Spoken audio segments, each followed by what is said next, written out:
The Senate is starting to discuss the Trump-backed tax bill passed by the House of Representatives last month. One part of the bill that has broad appeal is a no tax on tips provision. The policy would exempt up to $25,000 in tips from federal income tax for people making less than $160,000 in 2025. But there are some risks that Americans should be aware of. Here to explain, we've got the debt-free guys, David and John Auten-Schneider, co-hosts of the Living Not So Fabulously video podcast as well. David, let's start with you. There seems to be some confusion around whether tips below the $25,000 threshold should be reported when filing taxes. Could you break it down for us? Certainly, Brad. Thanks again for having us back. So there's long been confusion around how much tips really need to be reported. Depending on what industry you're in, some people say a certain percentage, some people say you don't need to report at all. And now we think that some people are starting to float this idea that you don't need to report the first $25,000 of your tips. And that's truly not the case. We don't want folks to look at this as an opportunity to say, I don't need to report the first $25,000 of my cash tips to my employer.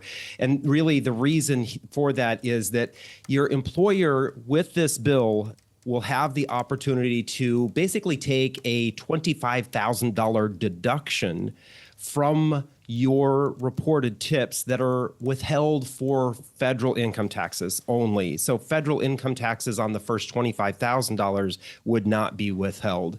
And it's important here that you want to report all of your tips, and there's multiple reasons why.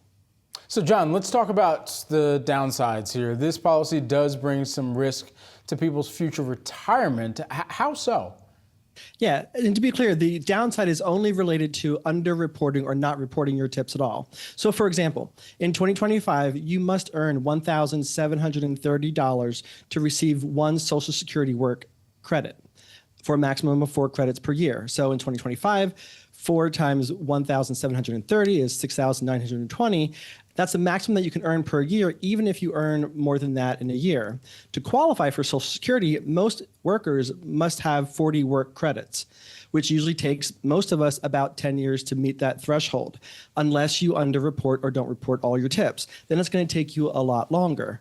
Plus, there are other benefits that you can get from Social Security from reporting all of your income, including your tips, that you don't want to miss out on later in life. Now, David, under this policy, there is some risk to your money if you lose your job. Why is that?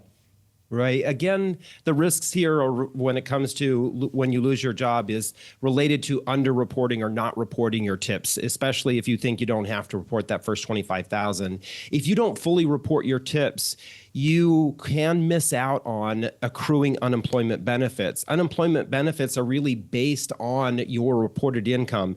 Depending on the state, they look back anywhere from about 4 to 5 quarters to see what you've been reporting for income, and that's how they calculate that. So the lower your reported income, the less you're going to receive in unemployment benefits, which is something that a lot of folks really realized that happened to them during the pandemic. All of a sudden, they realized that they weren't getting any unemployment benefits or were getting less because they weren't fully reporting their income. And again, this is dependent on the state level calculation. So you want to make sure you're reporting fully your income so that you get the max benefit if you are laid off or furloughed. Now, John, under this plan, you may not pay federal taxes on tips, but there are other taxes that you'll still have to account for, right?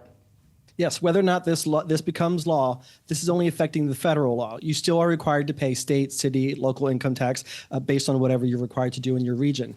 In addition, you and your employer are required to pay Social Security and Medicare taxes on all of the tips that you earn. And of course, you're probably going to want to have Medicare sometime down the road.